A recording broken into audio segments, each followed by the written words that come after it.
ఇప్పటికే అనేక మంది వక్తలు పెద్దలు మాట్లాడినారు.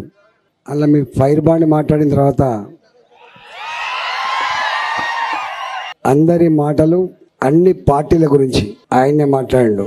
మొన్నంటేనేమో మంచి వాతావరణం ఉన్నప్పటికీ గోల్మాల్ చేసి తిమ్మిని బమ్మి చేసి సోషల్ మీడియాలో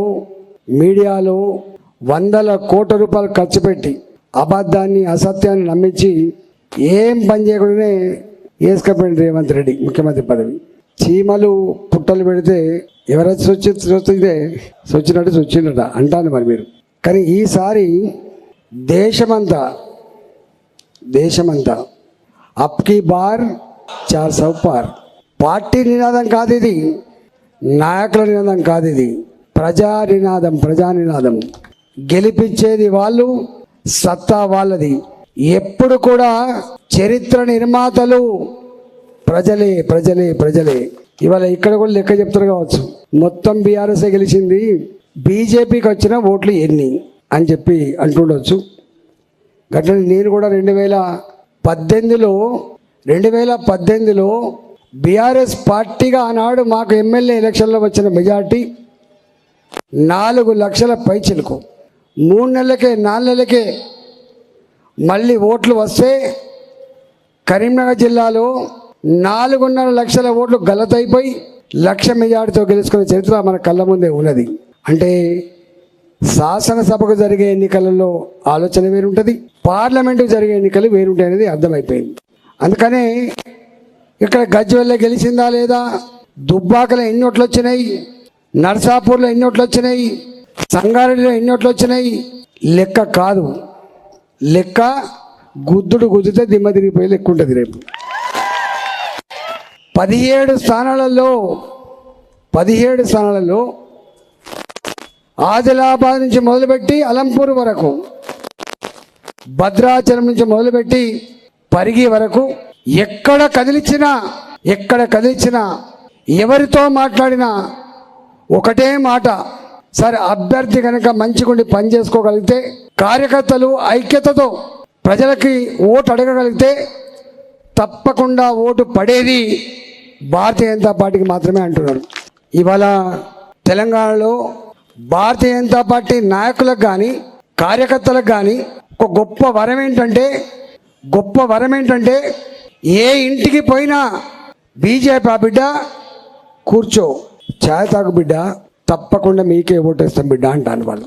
జనరల్గా ఓట్లకు పోయినప్పుడు వాళ్ళకి ఇష్టం లేకపోతే గడప దాటి వాళ్ళే వస్తారు, మంచిది అంటారు, దండం పెడితే దండం కూడా పెట్టరు, మంచిది అంటారు, వెళ్ళకూడదు. కానీ ఈసారి ఆ వాతావరణం లేదు. మేము తెలంగాణ వ్యాప్తంగా ఒక సర్వే చేయించినాం ఎట్లా ఉండబోతుందని చెప్పి. ఇంత గమ్మతైన విషయం ఏంటంటే ఈ దఫా ఎన్నడూ ఓటు వేయని వాళ్ళు, రాజకీయాలంటే ఇష్టం లేని వాళ్ళు, నాయకుల పట్ల మంచి అభిప్రాయం లేని వాళ్ళు ఈసారి మాత్రం ఓటు వేయాలంటాను. ఎవరికి వేయాలి? మోడీ గారికి వేయాలి. నా మొత్తం 40 ఏళ్ళ చరిత్రలో అట్లాంటి సెక్షన్స్ వాళ్ళంతటా వాళ్ళే మీటింగ్ పెట్టుకొని మేము మోడీ గారికి ఓటేస్తామనేటువంటి చరిత్ర ఇంతవరకు చూడలే. ఒక కౌన్సిలర్, ఒక కార్పొరేటర్, ఒక సర్పంచ్, ఒక ఎమ్మెల్యే ఒక్కసారి గెలిచిన తర్వాత రెండవసారి ఓటు వేయాలంటే జోకేస్తారు, తూచేస్తారు ఓటు. అంత ఈజీ కాదు.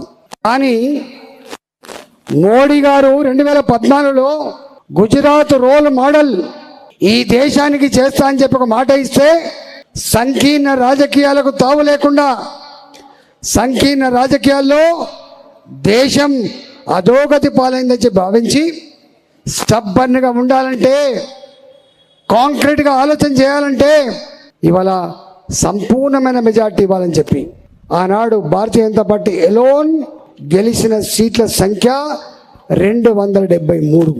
ఎన్డీఏ గెలిచింది 300 పైచిల సీట్లు గెలిచింది. 5 ఏళ్ళు అయింది. ఇప్పటి వాళ్ళ లెక్క కేసీఆర్ లెక్క హామీలు ఇవ్వలే, రేవంత్ రెడ్డి లెక్క 66 హామీలు 6 గ్యారంటీలు ఇవ్వలే. ప్రజలారా, నేను 5 ఏళ్ళు పాలించిన మీ బిడ్డగా నచ్చితే మరోసారి మీరు ఆశీర్వదించమని చెప్పి అడిగితే 303 సీట్లు ఇచ్చి, మోడీ గారు పోయినసారి మాకు సంపూర్ణంగా అర్థం కాలే, 5 ఏళ్ల పరిపాలన చూసిన తర్వాత మీరే మా ప్రధానమంత్రి అని చెప్పి ఆ సేతు హిమాచలం జమ్మూ కాశ్మీర్ నుంచి మొదలుపెట్టి కన్యాకుమారి వరకు 303 సీట్లు భారతీయ జనతా పార్టీకి మాత్రమే ఇచ్చి 330 సీట్లు ఎన్డీఏకి కట్టబెట్టి ప్రధానమంత్రిని చేసిన ఘనత దేశ ప్రజలది. ఇవాళ 10 ఏళ్ల తర్వాత వ్యతిరేకత ఉండాలి, యాంటీ ఇన్కంబెన్స్ అంటారు, ఏం చేసిండా ఏం కథనే అంటారు. కానీ ఏమంటారు ప్రజలు, ఈసారి మాత్రం భారతీయ జనతా పార్టీ ఎలోన్ 370 సీట్లు, ఎన్డీఏ ఇంతకుముందు చెప్పినట్టుగా అప్కి బార్ చాసా పార్. ఇవాళ అందులో తెలంగాణ నుంచి 12 సీట్లు వస్తాయని నేను చెప్తలేను, రఘునందన్ చెప్తలేడు, ప్రతి సర్వే చెప్పుతున్నటువంటి మాట. ఈసారి ఏ సర్వే సంస్థలకు అందని ప్రజల అంతరంగం 13వ తారీఖు నాడు ఓటర్ రూపంలో వేస్తే 4వ తారీఖు నాడు, జూన్ 4వ తారీఖు నాడు మాత్రమే తెలంగాణ ప్రజల అంతరంగం ఏందో ప్రపంచానికి దేశానికి అర్థమయ్యే రోజు అని చెప్పి మనం చేస్తూ ఉన్నాం. ఇప్పటిదాకా బీఆర్ఎస్ గురించి చెప్పిండు, నేను దాని గురించి చెప్పను, ఇక అయిపోయింది, చెప్పింది కాబట్టి మళ్ళీ అక్కర్లేదు. కాంగ్రెస్ పార్టీ ఎన్ని చెప్పిండే ఆ పార్టీ పిట్టలతో చెప్పినట్టు చెప్పిండు, గడగడగడ గంట కొట్టినట్టే చెప్పిండు. ఏమన్నాడు, ఓ ఆడబిడ్డలారా నాకు ఓటై ప్రమాణ స్వీకారం చేస్తా, ఇట్లా తెల్లార సంతకం పెడతా. ఏం పెడతాడు, 2500 రూపాయల మహిళలకు భృతి ఇస్తా. నాకు అర్థం కాలే ఆమె ఇచ్చినాడు, నేను ఎన్నికల పచ్చాను తిరిగి సరిగా చూడలే, కానీ తర్వాత అర్థమైపోయింది. 44 లక్షల మందికి పెన్షన్ ఇవ్వడానికి నెలకు 2000 రూపాయలు చొప్పున 11 నుంచి 12,000 కోట్ల రూపాయలు ఖర్చు అవుతుంది. కానీ తెలంగాణ జనాభా 4 కోట్ల పైన, 4 కోట్ల పైన, 1 కోటి తీసేసిన 1.5 మంది మహిళలు ఎలిజిబిలిటీ అవుతారు. మరి 1.5 మందికి 44 లక్షల మందికే 11-12,000 కోట్లు అయితే 2,500 రూపాయలు చొప్పున 1.5 మందికి ఎంత కావాలి, 40,000 కోట్లు. నేను ఆర్థిక మంత్రి చేసిన అమ్మో అనిపిస్తుంది నాకు, ఎందుకంటే నాకు 5,000 కోట్లు కూడా దిక్కు లేవు కాబట్టి. ఒక్క మహిళలకు ఇచ్చేటువంటి భృతి దాని విలువ 40,000 కోట్లు. ఇంకేమన్నాడు, కేసీఆర్ ఏమి ఇచ్చిండా, 10,000 రూపాయలు ఇచ్చాడు, నేను 15,000 రూపాయలు ఇస్తా, ఎకరానికి 15,000 రూపాయలు ఇస్తా. 10,000 రూపాయలకే 14,000 కోట్లు అయింది. 15,000 కోట్లు, 15,000 రూపాయలకి ఎంత కావాలి, 21,000 కావాలి, 21,000 కావాలి. ఇంకేమన్నాడు, కౌలు రైతులు కూడా ఇస్తా నేను. ఇంకేమన్నాడు, వరి పండిస్తే 500 రూపాయల బోనస్ కూడా ఇస్తా క్వింటల్కి. ఇట్లా చెప్పుకుంటూ పోతే ఎన్ని ఉన్నాయే. ఒక్కటి మాత్రం ఇచ్చిండే, పుక్కడ బస్ అయితే ఇచ్చిండు, అంటే పేదోళ్ళు కాబట్టి గోల్మాల్ చేయొచ్చని ఇచ్చిండు. 4 నెలలు అవుతుంది. ఇప్పుడే మాట్లాడకూడదు కావచ్చు, ఇంకా 2 నెలలు ఓపిక పడతాం కావచ్చు, ఆ తదుపరి తప్పకుండా వెంట పడతాం. మేము మాట్లాడితే లోపల ఒంటి కాలు మీద ఎత్తున్నాడ, ఈటలాంటి కూడా మాట్లాడుతాండి. నేను మాట్లాడబడితే ఎవరు మాట్లాడుతున్నా, జీవితాంతం కొట్లాడనే మాది. మా జీవితాంతం విద్యార్థిగా ఉన్నప్పుడు కొట్లాడనే, ఉద్యమంలో కొట్లాడనే. నిన్ననే కేసులు చెప్తే అత్యధిక కేసులు నా మీదనే ఉన్నాయట. రేపు నామినేషన్ ఫైల్ చేసేటప్పుడు 40 కేసులు ఉన్నాయి, ఎట్లా చెప్పాలంటే 40 కావాలి 400 కేసులు ఉంటాయి అని చెప్పిన నేను. చివరికి మంత్రిగా ఉన్నప్పుడు కూడా కొట్లాడేది నాకు తెలియదు. అంతకుముందు కొట్లాడినేమో టీవీల ముందు కనబడేది, అధికారం వచ్చిన తర్వాత కొట్లాడినా లోపల కొట్లాడ మాత్రం ఉంది. నా ఆర్టీసీ కార్మికులు సమ్మె చేసినాడు, సమ్మె చెల్లదు, సంఘం ఉండద్దు, అశ్వత్థామరెడ్డి రాజీనామా చేయాలి. 39 మంది చచ్చిపోయింది. అప్పుడు 39 మంది చచ్చిపోయింది. ఒక ఆర్టీసీ కార్మికుడు ఉత్తరం రాసి పెట్రోల్ పోసుకొని చచ్చిపోయిండు. చాలామంది అనుకున్నారు పదవుల కోసం పెదవులు మూసిండేమో అని, కానీ ముయ్యలే. పదవుల కోసం పెదవులు ముయ్యలే. గప్పుడు కూడా ఇది అన్యాయం అని చెప్పి లోపల చెప్పినాం మేము. నా మున్సిపల్ కార్మికులు సమ్మె చేసినాడు, 1700 మంది కార్మికుల్ని ఒక కలంపోటుతో తీసేసినాడు. బాజాప్తమైన 1700 మంది కార్మికులు తప్పకుండా తీసుకోవాల్సిందని చెప్పి మంత్రిగా ఉండి కూడా చెప్పినాం మేము. చెప్పకుండా ఎప్పుడు లేము. దాని ఫలితమే భరించి 2020 కూడా కథం పట్టించున్నాను. కానీ నేను కథం కాలే, నా తర్వాత వాళ్ళు కూడా కథం అయిపోయింది. ఆయన భాషలో చెప్పాలంటే పొట్టోన్నెత్తి పొడుగోడు కొడితే పొడుగోన్నెత్తి పుట్టింది. దాని గురించి ఎక్కువ మాట్లాడద్దు. కానీ ఇవాళ కాంగ్రెస్ పార్టీ, నేను అడుగుతున్నా, గ్రామాలలో ప్రాజెక్టులలో నీళ్ళు ఉన్నప్పటికీ కూడా అక్కడక్కడ మేనేజ్మెంట్ చేయడంలో విఫలమై ఒక దగ్గర నుంచి ఒక దగ్గర తీసుకొచ్చి అటో ఇటో చేసి మెయింటైన్ చేయక మొట్టమొదటిసారిగా పంటలు ఎండిపోయినాయి. కోమటిరెడ్డి వెంకరెడ్డి గారు ఏం చెప్పిండ్రు? లాగ్ బుక్లు చూద్దామా, ఎన్ని గంటల కరెంట్ ఇస్తారని చెప్పిండు. వస్తుందా కరెంట్? అంతకంటే గొప్పగా వస్తుందా? నా మెదక్ జిల్లాలో కోళ్ళ ఫారాలు ఉంటే నేను లెక్క తీస్తే అంతకుముందు 4 గంటలు నడిచిన జనరేటర్లు 10-12 గంటలు నడిచే పరిస్థితి వచ్చిందని చెప్తున్నారు. మంచిగా అయిందా చెడ్డగా అయిందా? బాగుపడ్డదా చెడ్డదా? ఇవాళ మేము అనుకున్నాం రేవంత్ రెడ్డి గారు వీటి గురించి దృష్టి పెడతారని చెప్పి అనుకున్నా. కానీ ఆయన కూడా ఎక్కడో కేసీఆర్ అంటుకున్నట్టున్నది. ఏం చేస్తాడు ఆయన? ఈ రఘునందన్ అంటాడు మళ్ళీ మాట్లాడతాడు బాగా, ఎట్టోడు కొట్టాలి ప్లాన్ చేయి. ఈటల రాజేందర్ అంటాడు ఓడిపోకపోతే మెడ మీద కత్తి వేలాడుతూ ఉంటుంది, ఎట్టోడు కొట్టాలి. మళ్ళీ సేమ్ పని, నాయకులకు వెలగట్టాలి. నా దగ్గర అయితే గొర్రెల మంద మీద తోడేలు పట్టట్టే రాత్రి పోతాను. మనం పాత తెలుగుదేశం అంటాను, పాత టీఆర్ఎస్ అంటాను, నీకేమొస్తుంది అంటాను, పైసలు ఇస్తాను, జాయిన్ చేసుకుంటాను. ఇప్పుడే మన అందరెడ్డి గారు చెప్తాను ఏందే కథ అంటే, ఏం చేస్తామే పైసలు ఇస్తాను చేసేది. పైసలు ఇచ్చి జాయిన్ చేసుకున్న కాడ ప్రజలు ఓట్లు ఎత్తారే, కొడుకాని ఒక్కనే తింటావా అంటారు. సాడికి పోయి తీసుకుంటున్న బిడ్డ అని ఒక్కనే ఉంటావా బిడ్డ అంటారు. ఊరంతా ఒక దారి, ఊసర వెళ్ళిది మరో దారి కాబోతుంది. ఎప్పుడు కూడా ఎందుకు వస్తాను నీ దగ్గరికి? ఇవాళ నిన్నటిదాకా సర్పంచ్గా ఉన్న వాళ్ళు, ఎంపీటీసీగా ఉన్న వాళ్ళు, కార్పొరేటర్గా ఉన్న వాళ్ళు, జడ్పీటీసీలుగా ఉన్న వాళ్ళు లైన్ కట్టి ఎందుకు వస్తాను నీ దగ్గరికి? అక్కడి నుంచి నీ దగ్గరికి వస్తున్నది ఎందుకంటే మళ్ళీ బిల్లులు రావాలి, ఇంత పనులు చేయించుకోవాలి, మళ్ళీ రెన్యువల్ కావాలి, మళ్ళీ నీ దగ్గర అధికారం పోతే ఉంటారా అనే కథ ఉంటారా? మళ్ళీ వాళ్ళ దగ్గరికి పోతారు. ఇవాళ పదవి ఉన్నా లేకపోయినా, గెలిచినా గెలవకపోయినా జెండా పెట్టుకున్నది వదిలిపెట్టకుండా మాది భారతీయ జనతా పార్టీ అని చెప్పుకొని బతికే నాయకులు, కార్యకర్తలు, బీజేపీ కార్యకర్తలు 30 ఏళ్ళు అన్న అంటారు, 30 ఏళ్ళ ఇండస్ట్రీ, 40 ఏళ్ళు పోరుగా వీళ్ళు. అందుకనే కాంపిటీషన్ ఎక్కువ ఉంటుంది, చాలా కాంపిటీషన్ ఉంటుంది. నేను ఒకటే మీకు విజ్ఞప్తి చేస్తున్నా, ఇవాళ వాళ్ళ డబ్బులకు, వాళ్ళ ప్రలోభాలకు, వాళ్ళు కొనుకపోయే తీరుకు గాబరా పడద్దు. ఇవాళ 40 సీట్లున్న కాంగ్రెస్ పార్టీ ఎన్ని సీట్లు ఉన్నాయి? ఎన్ని ఉన్నాయో ఢిల్లీలో సీట్లు వీళ్ళకు 40 సీట్లున్న కాంగ్రెస్ పార్టీ 400 సీట్లని నినాదం ఇచ్చే ప్రజలకి పోటీ అవుతాదే. ఇంకేమంటాడు అనుకుంటున్నావు? నేను పుసుకున్న లంకె బిందెలు ఉన్నాయని చెప్పి ముఖ్యమంత్రి అయినా, లంకె బిందెలు లేవు, ఏం లేవు, వాటి కాలికుండలే అంటుండు. అంటే లంకె బిందెలు ఉంటాయి. ఏం చేస్తాడు ఇప్పుడు? దేశ ఆర్థిక మంత్రి కానీ కలవాలి, అమ్మా చిప్ప చేతికి ఇచ్చింది కేసీఆర్ అని చెప్పాలి. అమిత్ షా గారిని కలవాలి, మీ సహకారం కావాలని చెప్పాలి. ప్రధానమంత్రి గారు మొన్న వస్తే ఫస్ట్ వచ్చినప్పుడు ఏం చెప్పిండు? మా పెద్ద అని చెప్పిండు, మా పెద్ద మస్క కొట్టే ప్రయత్నం చేసిండు. ఆ మాట అనగానే అక్కడి నుంచి ఫోన్ వచ్చినట్టున్నది. మోడీ ఏంది గిడి ఏంది అంటాడు మళ్ళీ ఆయనే. అతి జల్దీ మాట మార్చినాడు రేవంత్ రెడ్డి గారు. జర కేసీఆర్ టైం పట్టింది. 2016 ఇక్కడనే మెదకులు అనుకుంటా మిషన్ భగీరథ ఓపెన్ చేసినాడు. గజ్వల్లో కోమటి బండి అనుకుంటా ఓపెన్ చేసినాడు. మోడీ గారు మీ అంత గొప్ప నాయకుడు ఎవరు లేరు, మీరు ఎక్కడ కూడా కరప్షన్ లేకుండా యాసిల్ఫీ గవర్నమెంట్ నడుపుతూ ఉన్నారు, మీకు సల్యూట్ చేస్తున్నా అని చెప్పి, మీరు మీ ఆశీర్వాదం మాత్రమే తెలంగాణ కావాలని చెప్పిండు. ఇక తదుపరి ఏం మాట్లాడినో నేను చెప్పాల్సిన అక్కర్లేదు. ఇవాళ ఈయన జల్దీ మాట్లాడినా లేట్గా మాట్లాడి చాలామంది చూసిండు. మోడీ గారు చివరికి ఏమంటే, మీ తిట్లు నాకు ఆశీర్వాదం అయిందని చెప్పిండు, మీ తిట్లు డైజెస్ట్ చేసుకుంటా అని చెప్పిండు, మరింత శక్తితో కొట్లాడతా అని చెప్పిండు, మరింత మంచి నాయకత్వాన్ని దేశానికి అందిస్తా అని చెప్పిండు మోడీ గారు. తప్ప వీళ్ళకి ఎక్కడ రఘునందన్ రావుకో మాకో ఫోన్ చేసి నా మీద తిడతాను, మీరు ఎందుకు రియాక్ట్ అవుతలేని చెప్పి మాత్రం ఎప్పుడు అడగలే.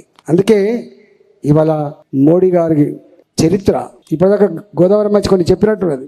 మీరు గ్రామాల నుంచి వచ్చినారు కాబట్టి మీకు అర్థమవుతుంది. ఎలిగే లైటు, పెరిగే పచ్చటి మొక్కలు. మోడీ గారు ఎప్పుడు నేనిచ్చినాను మాత్రం అన్నాడు. చివరికి నీ గ్రామ పంచాయతీలో పనిచేసే సిబ్బందికి వచ్చే జీతభత్యాలు కూడా ఎక్కడి నుంచి వస్తున్నాయి? 15th finance commission, per capital income. Even మున్సిపాలిటీలలో కూడా గక్కడి నుంచి వస్తున్నాయి. ఇవాళ 10 ఏళ్ల కాలంలో బుక్ ఇచ్చిండ్రు. 1-2 విషయాలు చెప్తా.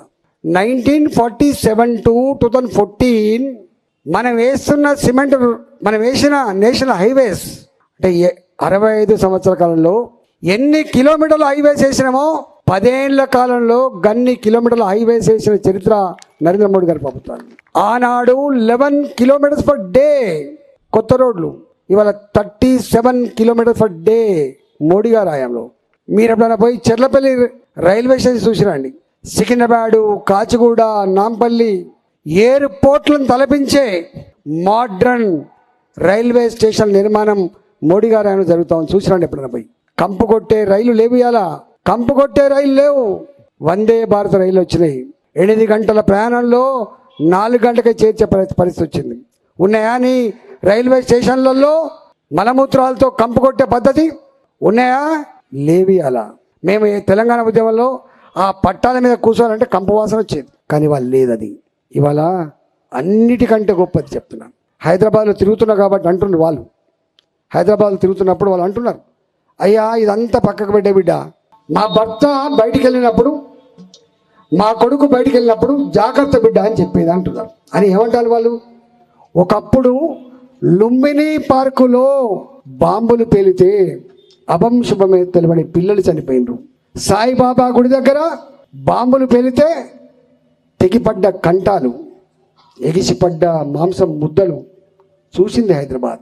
నా దిల్షుఖ్నగర్లో జనసమ్మర్దమైన దాంట్లో బాంబులు పెడితే ఇప్పటికీ చనిపోయిన వాళ్ళు చనిపోగా బతికిన వాళ్ళకు కూడా చేతులు లేని వాళ్ళు, కళ్ళు లేని వాళ్ళు, కాళ్ళు లేని వాళ్ళు ఉన్నారు బిడ్డ.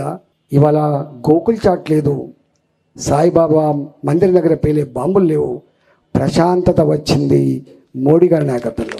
జమ్మూ అండ్ కాశ్మీర్, సియాచిన్, లేహ్ మంచు కొండలలో మన పిల్లలు సైనికులుగా ఉంటే పోయి పనిచేయాలి అక్కడ. ఎప్పుడు ఏ బిడ్డ శవం ఊళ్ళలకతో తెలియని పరిస్థితి, ఎక్కడ దొంగ దెబ్బ కొడతారో తెలియని పరిస్థితి. గలాంటి జమ్మూ అండ్ కాశ్మీర్ అక్కడ ఇవాళ దొంగ దెబ్బలు లేవు, బాంబు పేలులు లేవు, బుల్లెట్ల గాయాలు లేవు. చివరికి పాకిస్తాన్లో ఉన్న బల్చిస్తాన్, పాకిస్తాన్ ఆక్యుపైడ్ కాశ్మీర్లో కూడా మేం కూడా భారత్లో భాగమైతే బాగుండనే నినాదం వస్తుంది. గది మోడీ సాధించిన విజయం. ఒకే దేశం ఒకే చట్టం ఆనాడు నినాదం, ఇవాళ అది రియాలిటీ గుర్తుపెట్టుకోండి.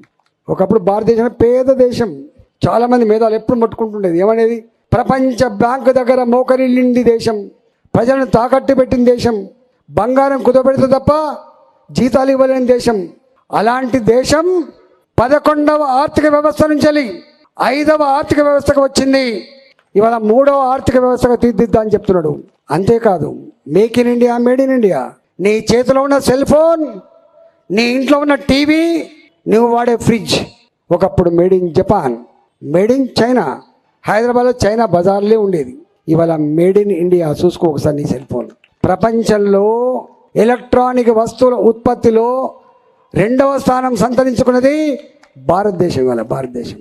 ఇవాళ మోడీ గారు అమెరికాకు పోదామంటే వీసా ఇయ్యలే. గుర్తుందా మీకు? వీసా ఇయ్యలే.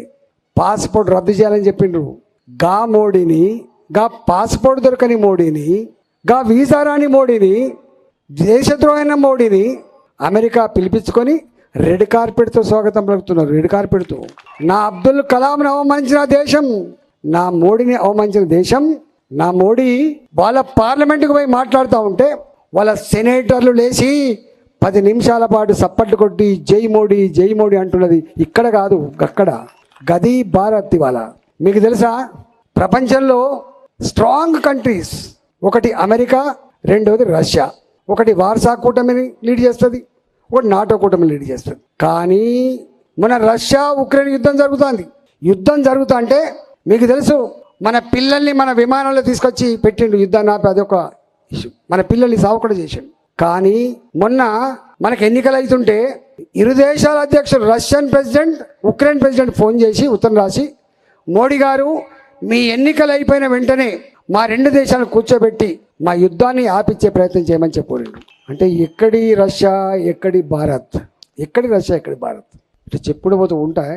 మన బిడ్డ అభినందన్ పాకిస్తాన్లో పొరపాటున దొరికిపోతే ఎట్లా కొట్టిన మనని 24 గంటలు టైం ఇస్తున్నా. నా అభినందన్ 140 కోట్ల ప్రజలు గర్వపడే బిడ్డ.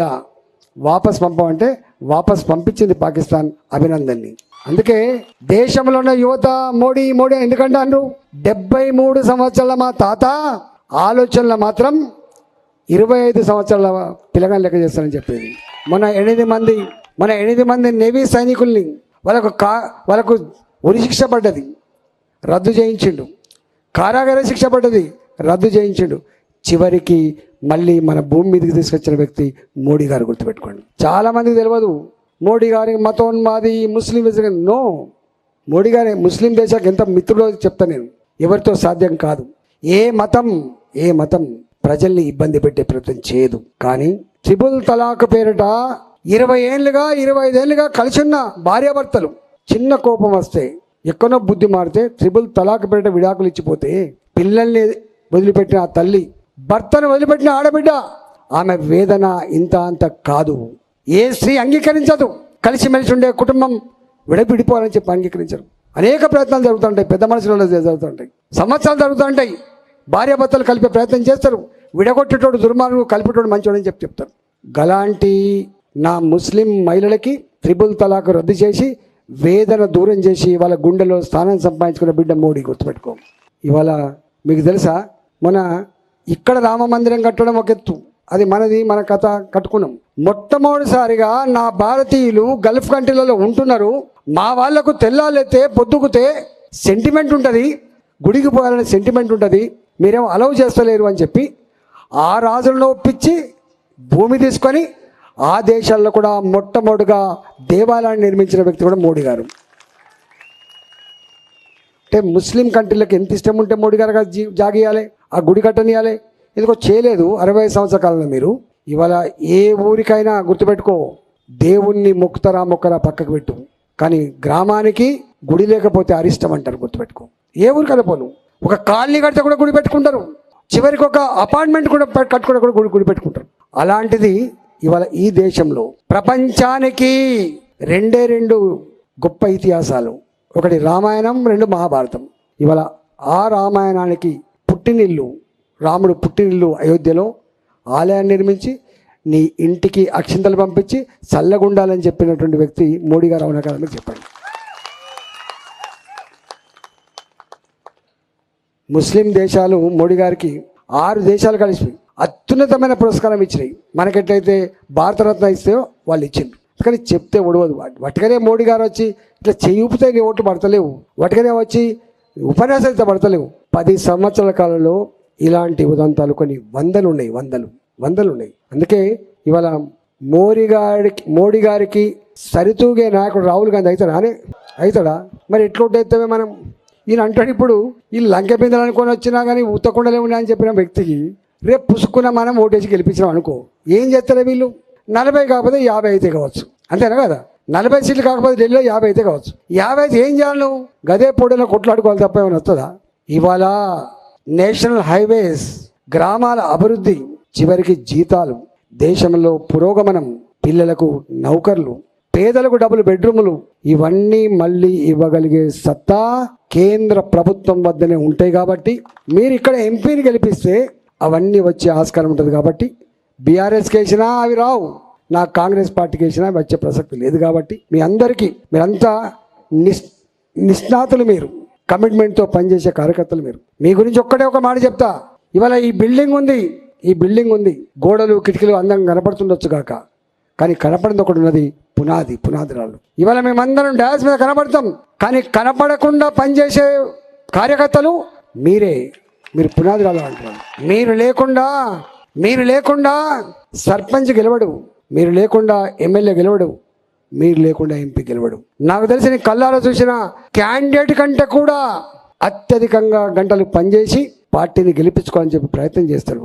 దానికి కారణం నాయకుడిని మాత్రమే కాదు చూసి, నా పార్టీ అనేటువంటి ప్రేమ, నేను గెలవాలనేటువంటి తపన దానికి. కాబట్టి మీరందరూ ఇవాళ ఈ పార్లమెంట్, ఇది మెదక్, ఇవాళ భువనగిరి, చేవెళ్ళ, ఇవన్నీ అర్బన్ కాన్స్టిట్యున్సీలు, ఇక్కడ బాగా ఎఫెక్ట్ ఉంటుంది. కాబట్టి తప్పకుండా పటాన్ చెరువు కావచ్చు, సంగారెడ్డి కావచ్చు, నరసాపూర్ కావచ్చు, ఇట్లా కేక వేస్తే హైదరాబాద్ కనపడింది. కాబట్టి తప్పకుండా గొప్ప మెజారిటీతో పార్టీని గెలిపించడంలో మీరంతా కృషి చేయాలని చెప్పి మనవి చేస్తూ, ఆ తదుపరి తప్పకుండా మేము కాలుకు ముళ్ళుతే పన్నుతో పీకే సర్వీస్ చేస్తామని చెప్పి మీకు హామీ ఇస్తూ సెలవు తీసుకున్న. జై తెలంగాణ, జై తెలంగాణ, భారత్ మాతాకి, నరేంద్ర మోడీ గారి నాయకత్వం, జై శ్రీరామ్, కమలం పువ్వు గుర్తుకే